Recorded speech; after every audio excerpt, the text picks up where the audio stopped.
તો તમારી લાઈફનો કે મેમોરેબલ મોમેન્ટ કે જેમ ડિલિવરી તમે કરી હોય અથવા ઓપરેશન કર્યું હોય તો યાદ જ રહી કે ફિફ્થ એટેમ્પ્ટ હતો.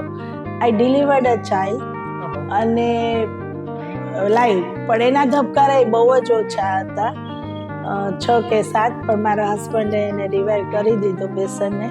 પણ ઇમિડિયેટલી આઈ રિયલાઇઝ કે આને રપ્ચર થયું યુટ્રસ.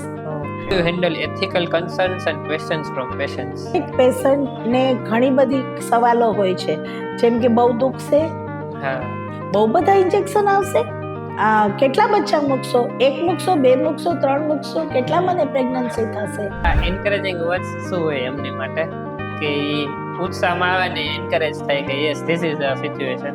આપણે એમ જ કહેવાનું રહે કે see we are not God but we are there for every problem.